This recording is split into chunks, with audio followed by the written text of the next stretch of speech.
Um, it's wonderful to welcome Professor Susan Suleiman of Harvard University to the show once again. Last time we talked, we discussed her wonderful memoir, Daughter of History, which she told me that has been translated to Hungarian. So congratulations to her. And today we're discussing her wonderful study on the great Hungarian filmmaker István Szabó. So here's the book. It's part of the Philosophical Filmmakers series. The subtitle is Filmmaker of Existential Choices. Susan, welcome to the show once again. How are you? Nice to see you, Sean. Okay, so let's begin by you telling me, so why do you believe that Sabo qualifies as a philosophical filmmaker? It's funny. Once he told me when I was interviewing him, I've interviewed him quite a few times, and he said, "But I'm not a philosopher." And I said, "Well, you don't have to have a degree in philosophy and I don't, but we don't have to have a degree in philosophy to ask philosophical questions." And it seems to me that Sabo is eminently philosophical because he his films. That's why I called my book. The subtitle is "Filmmaker of Existential Choices." He he shows us characters that we care about, because that's what films do. Uh, but they are usually in facing, many major questions in their lives, which will determine the rest of their lives. And that's what I call existential choice. A choice that will that will have consequences for the rest of your life. And of course, this is a definitely a huge topic in existential philosophy from Kierkegaard, on. He wrote a book called Either or. So you have to choose what kind of life you want. We are constantly making existential choices, actually. Who are our friends? Where do we live? What do we want to do with our professional life? These are existential choices. They define who we are. And that's what an existential choice ultimately is. And so from Kierkegaard, Nietzsche, the same thing, become who you are. In Sartre, the notion of individual choice is very, very important. And the Hungarian philosopher Agnes Heller, whom I quote at length in not yeah in the book, also was right in that straight line. She often invokes Kierkegaard, in fact, about the importance of existential choices. So in my book, I decided to structure the book around four big questions that are basically questions about existential choice. And the first one is very familiar to anyone who knows Eastern Europe. It's to leave or to stay, because under communist rule,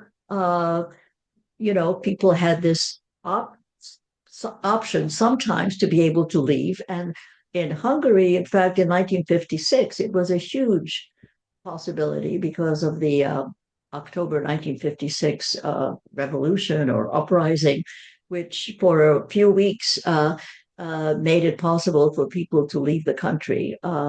Because until then the communist government made it very difficult for people to leave the country, but even then you could try to escape. So in 56, something like 200,000 Hungarians left the country, which is a very large number for a country of less than 10 million people. So that's just one of the choices. If you want, we can go through I have four large choices that I discuss in the book. So the first one is this question of to leave or to stay, which was the big question that comes up in all of Szabó's early films Okay. from the 60s. Right. So I'll do you the favor of going through the chapter stops. So the four themes that you treated in the text is, as you've mentioned, the first one is to leave or to stay. The second is what price glory, the talented individual and state power. The third one is to be or not to be Jewish, identity as choice or as faith. and for living together, the idea of community after communism. And I suppose I'll do my best to address all of these. But first, I think for those who do not recognize the still image of the cover is from his wonderful film Mephisto, came out in 1981, and I suppose it might be his international breakthrough film, the film that introduced like Sabo in particular in Hungarian cinema to the world. So you treated Mephisto in the second chapter or second theme, What Price Glory.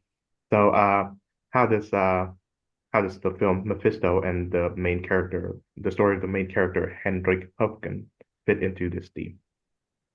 Yeah, you're right that it was a kind of an international breakthrough film. It was international also because it was produced by a West German, at that point, Germany was still divided, West German producer. And the language, in which it was presented to the world was German, starring the great, wonderful Austrian actor Klaus Maria Brandauer. And the film won the Oscar for Best Foreign Film in 1982. So that film really put Sabo on the map, although he was already quite well known in Europe, for example, because he had made wonderful films in the 60s and 70s, which also won prizes.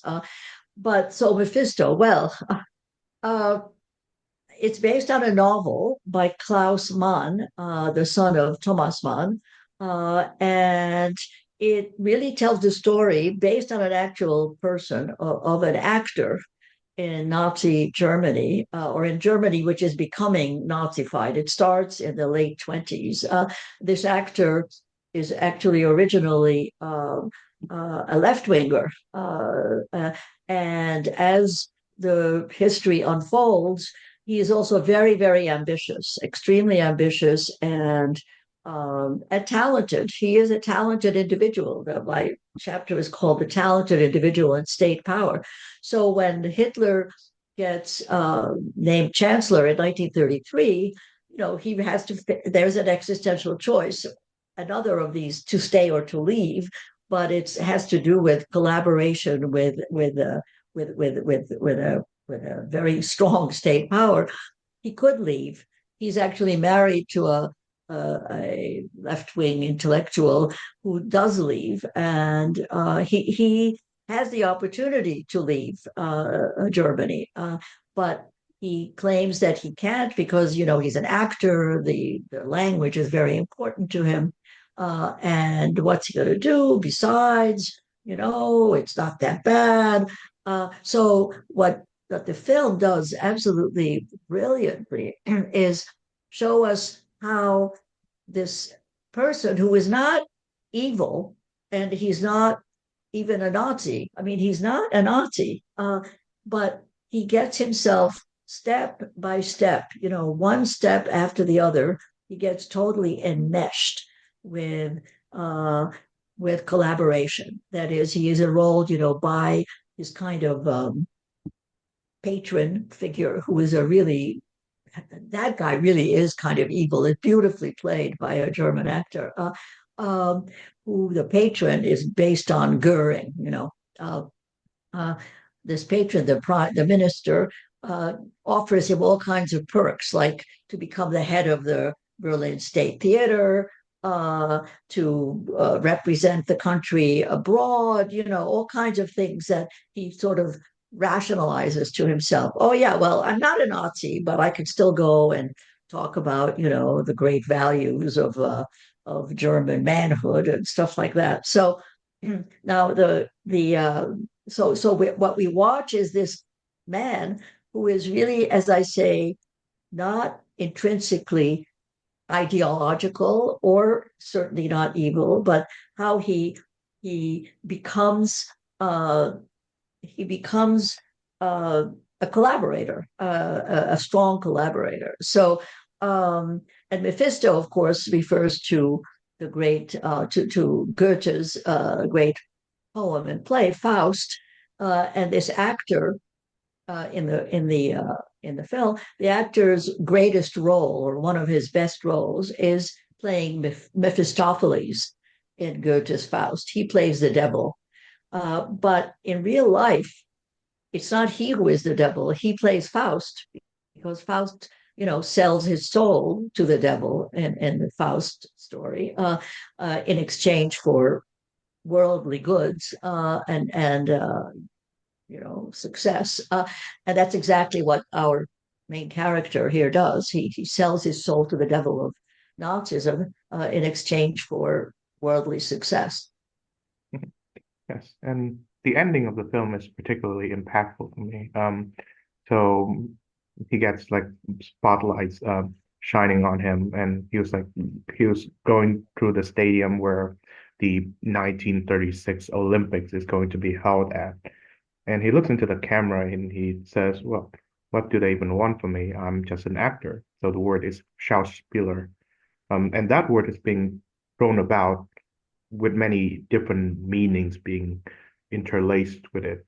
So tell me about the significance of that word, how it's being used. Ah, oh, that's interesting. Very interesting. Yes, you're absolutely right. It comes up several points in the film. And in some sense, a Schauspieler, an actor, is somebody who does he even have a personality, or does he adapt himself to every role? And Szabó is great that way because he shows us in a kind of a collage or a montage of I don't know, 15 different roles that our guy, whose name in the film is Höfgen, uh, that Hendrik Höfgen takes on, from a 18th century, restoration comedy to Mephistopheles. He just, bourgeois, 19th century drawing room comedy. He can shift. He's a shapeshifter. That's what actors are. A Schauspieler. He's a player.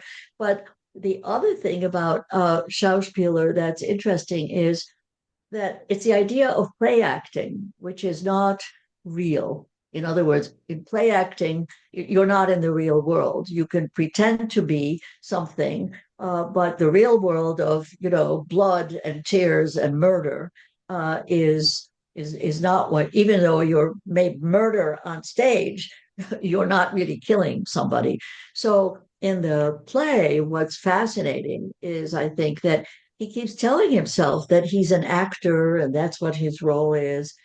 But the patron, the general, the minister general, he's the one that really does murder people and kill. And we see that. And so I think that Höfgen throughout doesn't really want to admit that he's out that in the room, this man is a horror. And the regime that he represents is a horror because somehow in Höfgen's mind, well, you know what, I'm not involved. I'm just an actor. In other words, he doesn't really want to recognize that despite calling himself just an actor, he is participating in a murderous regime. So I think that Schauspieler has a very, you know, multiple resonance. And at one point, when the minister throws him out because Höfgen goes to him and asks him to save the life of a friend of his who was a communist, and the minister has been good to this guy once before, but now we'll soon find out. He has by now his friend Höfgen's friend is long dead. They've murdered him, but the minister throws him out of his office and he says, "Get out of here, you Schauspieler." In other words, you're nothing but a stupid little actor, and I represent the real world, right? So it's a very interesting word, yeah, So, and idea. The difference between play acting and reality. so to tie this with the previous theme that you mentioned, to leave or to stay, I believe in this chapter, chapter two, you mentioned that when it comes to living in a dictatorship, the ordinary citizen has three choices: leave, and take refuge in another country regime, um, If they can manage it, yeah. Mhm. and stay and act as the opposition. And which also remind me because last week I went to Esztergom, which was the see of one great Cardinal Mindszenty, right? He picked the second option of staying and be the opposition. Um, and the third option is obviously to collaborate, like Hoofman did. And um, I would mention to Dr. Wilhelm Furtwängler in the film Taking Sides in 2001. That can be an option too. We certainly know that collaboration is the less honorable option, but um, well, between the option of leaving and staying, does Sabo make I guess, an active judgment uh, between which one is more noble? Good question. Um, I would say that he does not. Uh, and you see him raising this question of leaving or staying, and why do some people go and why do some people stay? In every one of his early films, in his first films were three. They're usually referred to as a trilogy, although they were, I don't know if they were planned. They weren't planned as a trilogy, but they happened to have been made very close to each other in the mid '60s.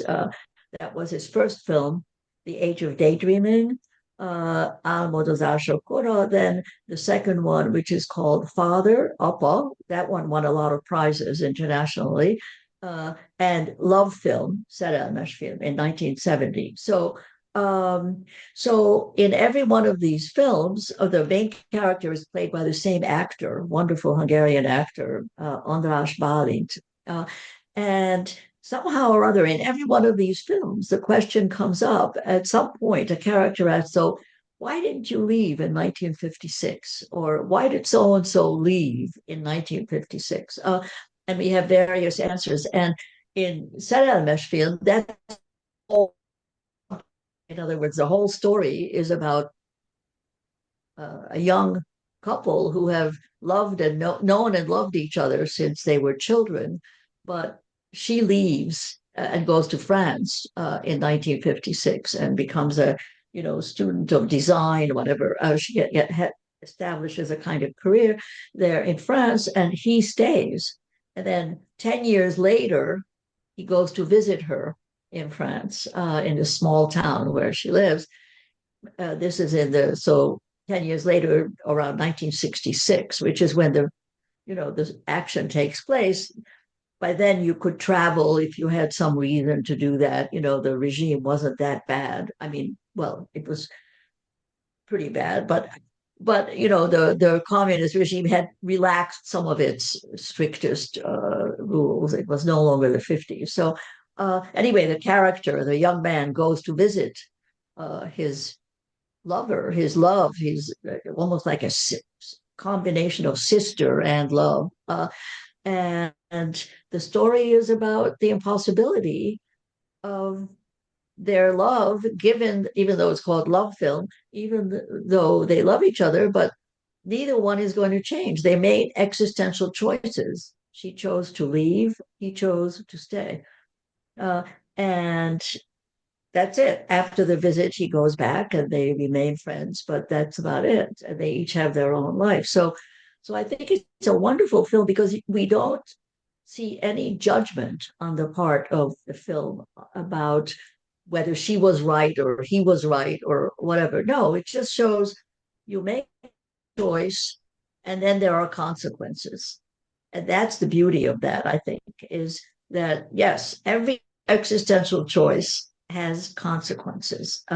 You we won't say which one is correct in this instance, but we have to realize that certain things follow from choices. So I think that's it. And by the way, this was quite good on the part of, or good, quite interesting on the part, or daring even on the part of Szabó, because for a long time in Hungary, people who left in '56 were considered. I mean, the regime wanted to consider them as kind of traitors, right? I mean, they left the country. They didn't want to stay under the communist rule. So So there were some other films made right after 1956 where you definitely have a clear judgment. The people who leave are less noble than the people who, are doing something very selfish and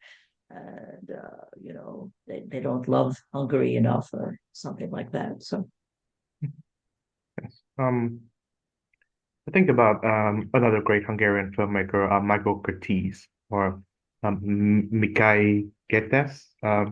Obviously, he's best known for directing the film Casablanca. He was also born in well, Hungary. he left. He left already in the 30s, I believe. Yeah, many Hungarians went to Hollywood in the 30s. They were mainly on the part of Jews who those who realized that really living uh, under or close to Hitler was not a good idea. So many of them came to the United States. And a number of very fine filmmakers and people and actors. You know, speaking of Casablanca, one of the actors in there whose name I'm suddenly blocking on, but uh, was in fact Hungarian. Bela Lugosi was another one. A vampire. He was Hungarian. So these are people who left early. Szabó is more interested in the later wave because, of course, he was born in 1938. He's interested in the choices faced by people of his own generation. And many people of Szabó's generation, so roughly who were roughly 20 in 1956, did leave. I mean, those were the people who were most likely to leave because they were young. They were, they knew that their life would be determined in a way later by that choice. And indeed, not the young people weren't the only ones who left, but I think a large number of a large proportion of those who left were in their 20s in 1956. Um, so moving on to, I guess, the third theme, which is to be or not to be Jewish. And I Ah, noticed that there's a certain recurring theme in Szabó's films is that he features, main characters who are gifted in some manner and who have to choose between lending their talents to, the state, which outside of their talents does not really see them as full human beings, or well, not to do so. So I suppose Mephisto was an example. Another example is Obus Redl, Colonel Redl, which is the film that was released after Mephisto, also starring Brandauer. Um, we've mentioned Dr. Fritz Spengler in Taking Sides, and I'd like to mention also the film Sunshine, where one of the characters played by Ray Fiennes is the fencer who won the Olympic medal, and he had a very, very tragic and ignoble ending. So, yeah, well, I don't know if it was well, okay, let's not confuse two different questions. One has to do with Jews yeah, and their choices, and it's the whole issue of Jewish identity, which we can go into in great detail. The other has to do with this idea of collaborating with a totalitarian regime. The characters in Mephisto, in Taking Sides, Furtwängler, the conductor, and Colonel Redl, these are not Jews. These are people who are non-Jewish, but who, for one reason or another, are find themselves in the possibility of either collaborating with or even totally espousing a kind of authoritarian uh, father figure or authoritarian system. So in Mephisto, we talked about it. Furtwängler, same thing. He was a very famous conductor. He could have left Germany after Hitler came to power, but he stayed. And not only did he stay, he accepted honors and so on from the Nazis. And after the war, the film is about the investigation. This is a film Taking Sides it's about the investigation of Furtwängler's activities, which takes the investigation takes place right after the war. And it's a wonderful, interesting film. Again, it does not take sides. That's the point.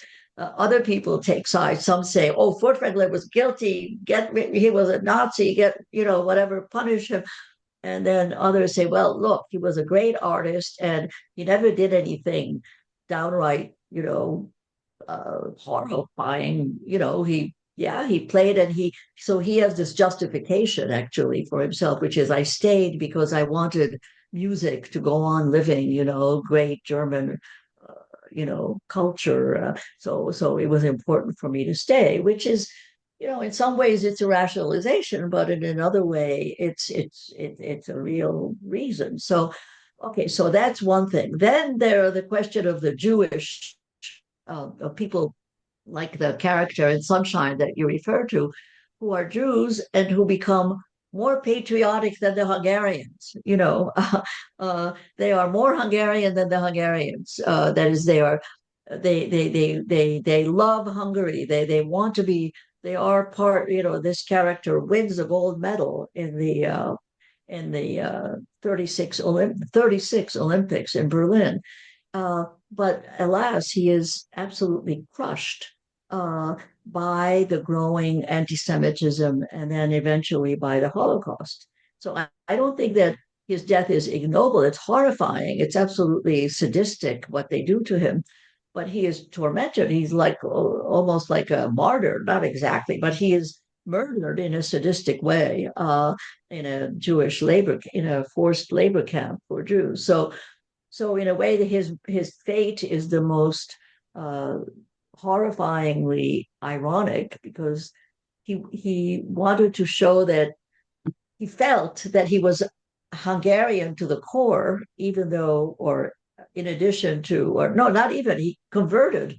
He wasn't even a Jew anymore. He had converted because he wanted to play with the best fencers, and those were in the army, and they didn't accept Jews. So he converted, but he was still considered a Jew. And the irony, of course, is no matter what you do and how hard you try, if you're one of these Jewish sort of total assimilationists, you'll never make it because the others don't want you to think of yourself as a total Hungarian. Uh, so so that film is a really interesting film, and it tells the story of a Jewish family in Hungary over 100-year period, roughly the late 19th to the late 20th century, and it raises these questions. How um, how far can you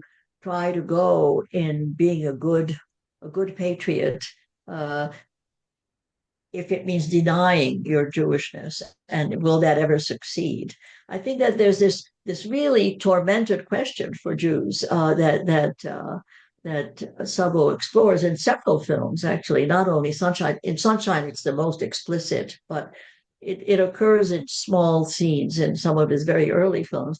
Of, am I Jew or am I Hungarian? Can one be both Jewish and Hungarian at the same time? Why do I always have to prove that I'm a good Hungarian? Other people, non-Jewish Hungarians, don't have to show others what good Hungarians they are. They just are.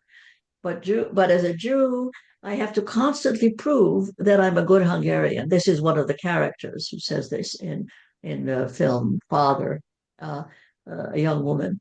And so this question about identity and the kind of choice that you face.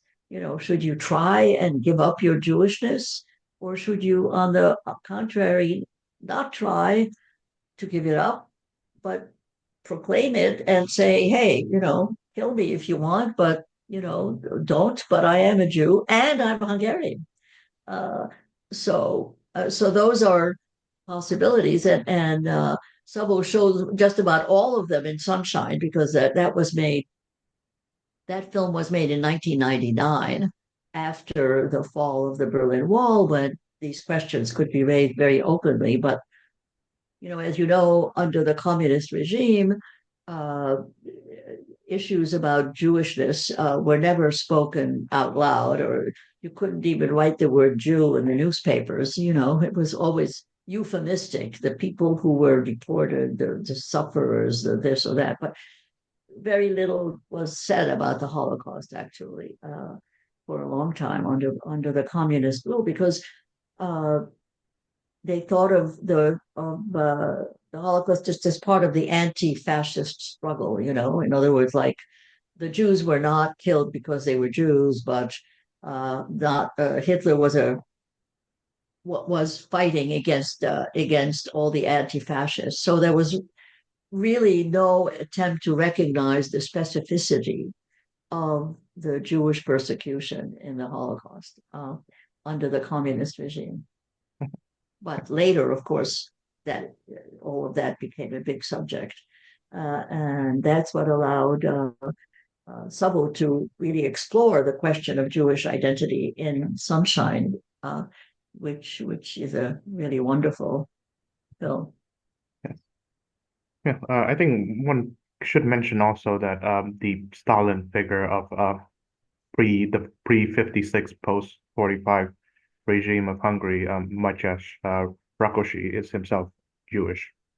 So, Right. Well, he came from a Jewish family. Of course, he was Rakoshi was a hardline Stalinist, and therefore did not believe in religion. And it's the international brotherhood of communists that mattered. And so he had no Jewish. He did not himself have a Jewish self identity. He was a communist. He was a Stalinist communist. He spent the war in Russia, actually the Soviet Union, and then came back. But yes, he came from a Jewish family, as did a number of other communist leaders in the early 50s, and uh, one of them, the culture minister Otzel, who remained culture minister for a long time, even under in the 60s and 70s, was from a Jewish background as well. So yeah, well, they made their choice, and of course, anti-Semites in Hungary blamed the Jews. These communists, they were also Jews, but there were lots of non-Jewish communists as well. And the more the regime went on, like under Kadar, who succeeded Rakosi after 56. Kadar, of course, was not Jewish, and under the Kadar regime, and neither was Imre Nagy, the reformist communist leader who was executed after 1956. He wasn't Jewish either. I mean, so the identification of Jews with communism is, of course, an anti-Semitic trope, and it's not at all borne out by the facts. yes. I think even to this day, Budapest is still one of the few remaining few remaining cities with a rich Jewish life, and it was certainly the case in at least the 19th century. I'm on my way to school. I passed through the synagogue of Dohan Street, and I incidentally live quite close to there. But close Ah, to there, or close to the synagogue, or within the synagogue area, was the birthplace of one Theodor Herzl, who revolutionized the Jewish world by saying that our homeland is not in Europe. So there's a certain irony there, a certain very tragic irony um, in Herzl being the man he is, and coming up in the Jewish background that he did. And in chapter 3, you mentioned a lot about the Jewish question, and I wonder to what extent is that, or will that ever be solved with an answer? what I call the Jewish question for Jews is the question that I've been talking about, which is, what is my relationship? The Jewish question originally in the mid 19th century, when it was first raised, was not raised by Jews. It was raised by non-Jews. And the question was, what do we do with the Jews? The Jews are now citizens, they're becoming emancipated, because in the earlier period, Jews were in the ghetto. Nobody cared about them. I mean, or no, people cared about them, but they weren't part of the nation. They were part of the ghetto. But then in the after the French Revolution, there was an emancipation of Jews who acquired gradually full civil rights. They became citizens of their countries, of first France, then Germany, Hungary too, in the late 19th century. Uh, so that's when the Jewish question came up for non-Jews. Hey, what are these Jews ever going to be part of our country? And some said yes, yes, absolutely. We integrate everybody, the minorities, so forth. Others said, no, no, no, these Jews will never be part of us because they keep on practicing their religion and all that. So that was the Jewish question for non-Jews. For Jews, what I call the Jewish question for Jews was what what I've been talking about. What is my relationship to the mainstream? Will I ever be part of the mainstream? Do I have to pretend to be non-Jewish? Should I convert? Should I marry a non-Jew? Should I stop going, should I continue with some Jewish practice? Should I call myself a Jew? These are the Jewish questions for Jews. So Herzl, in the beginning, he was actually one of these assimilationists. He was thinking that, he was a Jew and a citizen of the Habsburg Empire. That's fine. But then he gradually came to the notion that actually there was no place. The Jews would never really be accepted in Europe. And so he's the founder of Zionism. I mean, the idea that Jews needed a homeland of their own, which he thought of as the solution to the Jewish question. But yeah, so uh, this is one of those issues of the question I think that you were asking is it still a question? Do Jews still feel uncomfortable? Well, uh, I can't answer that all that well, but certainly, I mean, today in Hungary, despite the government, which to some extent, uh, the way it vilifies some Jewish figures, like George Soros, becomes a scapegoat for many things, but he's also a scapegoat in the United States. Uh, um, Despite that, the Hungarian government is proud of being, not anti-Semitic, uh, and supports a number of Jewish institutions, especially religious institutions.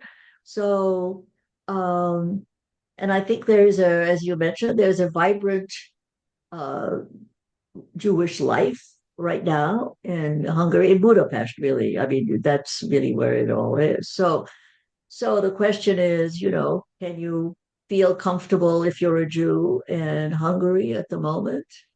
Um, Many people do. I mean, there's a very large. There are about over 100,000 uh, uh, people of Jewish origin, at least. They don't all practice Judaism, but they in Budapest right now. So, and there are these institutions. There are, as you know, there are various clubs, synagogues, bookstores, publications like Sombat, a monthly, which is a Jewish cultural monthly online. So um, it's complicated. Okay. So moving on to the fourth and final theme, living together, the idea of community after communism. Now, one of the films that you've treated here is Roanoke, or Relatives in English, which is an adaptation of a great novel by Zygmunt Maurice. I actually did a podcast on Maurice yesterday with Oh, and Moritz, really? yes Oh, wonderful. Who did you interview? so she teaches at Northern State University. Her name is Virginia L. Lewis. So yeah, you're welcome to in touch with her. She wrote the first extensive study of Maurice's works in English, and it was released last year. So I guess it's an indicator of how poorly studied he is in the English-speaking world. But nevertheless, why is this novel by Maurice, which was written before Nazism and communism, a good medium or a good model or source material for adaptation in the post-communist world, according to Szabo? Uh, well, I think the one word explanation is corruption. Because as we know, there's a tremendous amount of corruption in Hungary. Hungary is not the only one. I mean, but there is. We know the European Union has and all kinds of TV shows have shown that there's tremendous corruption because there's a lot of money coming from the European Union into Hungary is a part of it, and so the idea of government corruption is the main idea in that novel by Moritz, which is called Rokonok, Relatives, which was written in 1930. And as I say in the book, it's astonishing how contemporary it seems, even though it was written so long ago. It's as if you were writing about today. And the story, as you know, is that uh, it takes place in a small town, a kind of a village almost, not exact, but a very small town in Hungary, a provincial town, where everybody is related to everybody. I mean, all the people in power anyway, the mayor, the banker, the lawyers, all the people who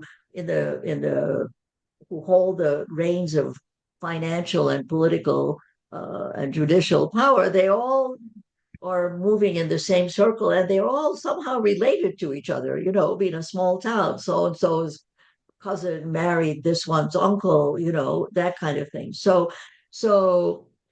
uh so in the novel, as in the film, uh a young man, a young married, father of a family, but still young, is elected to be the chief prosecutor.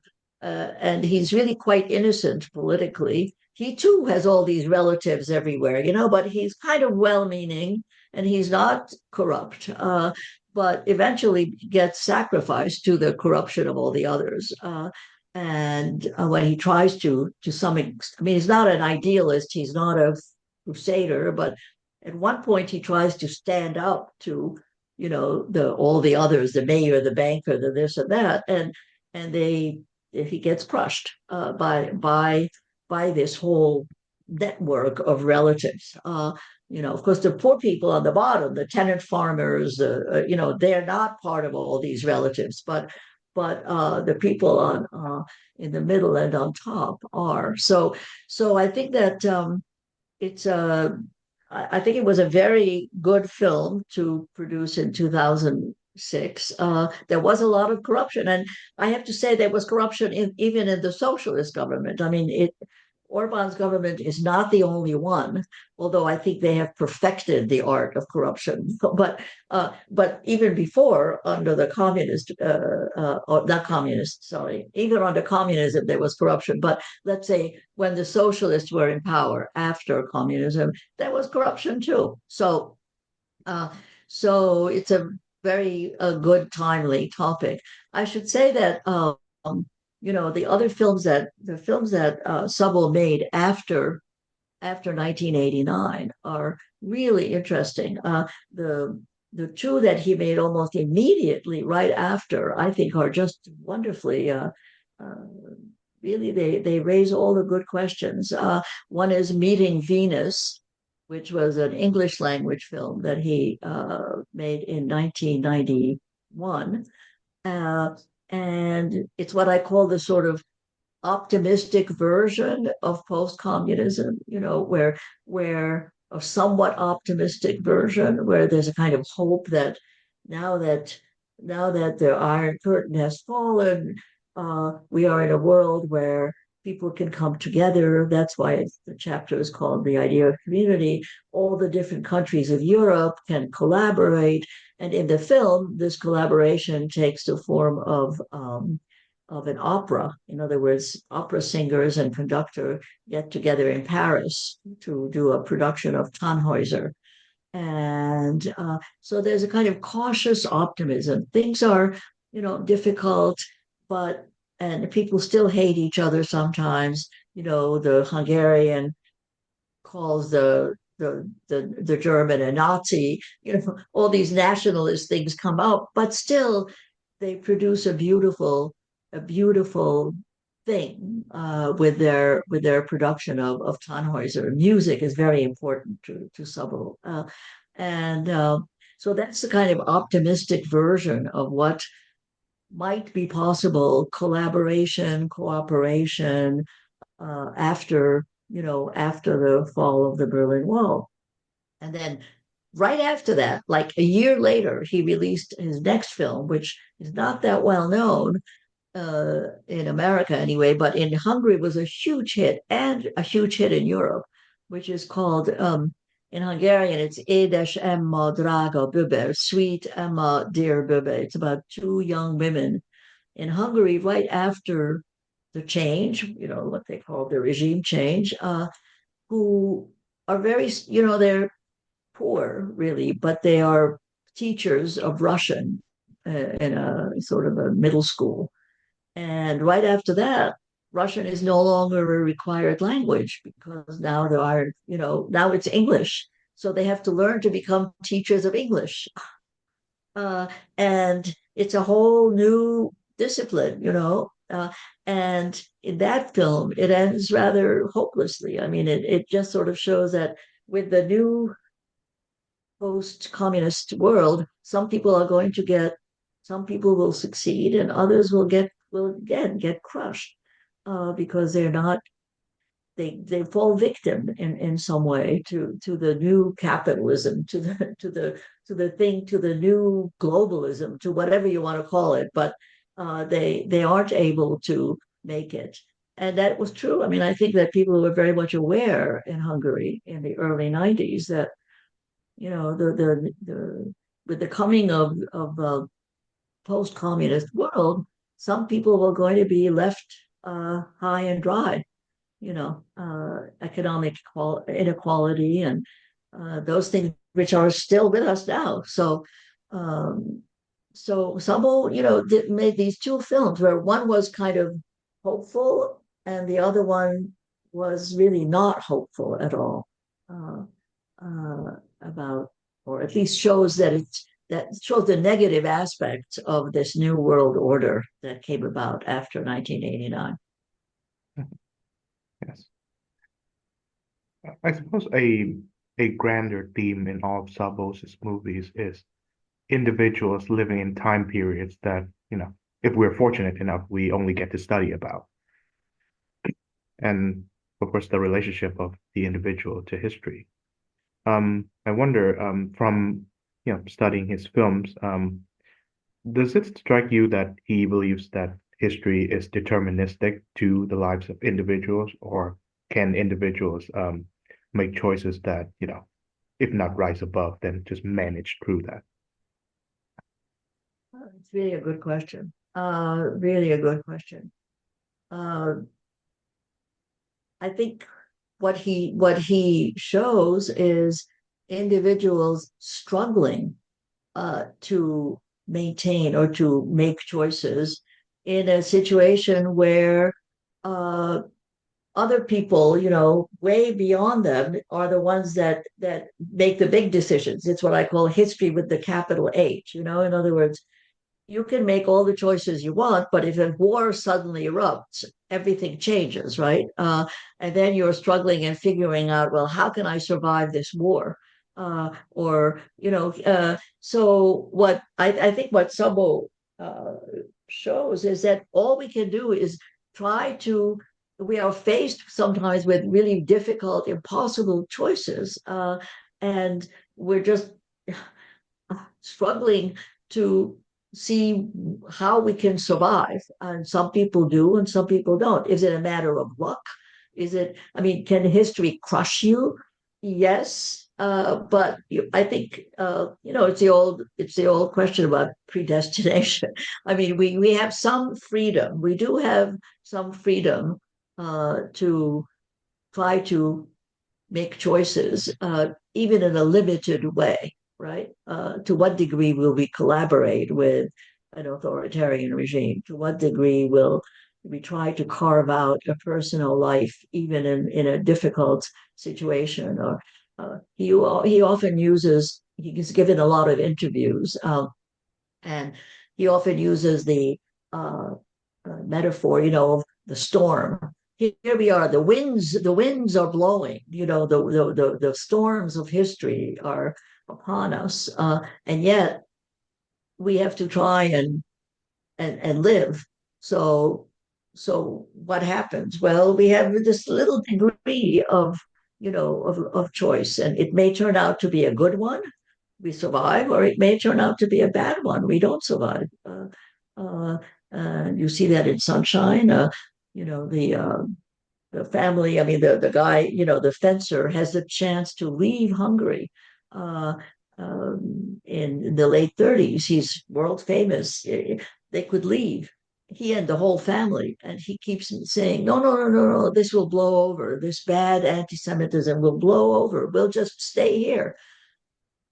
And he gets killed, as do most of the family, of the other family members. So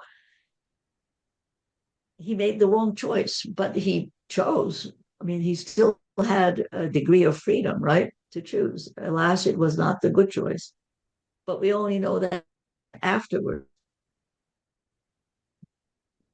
if you see what I mean. We can only know afterwards whether what we made was a good choice. Yeah. So these are questions that Szabó shows us, or these are situations that Szabó shows us.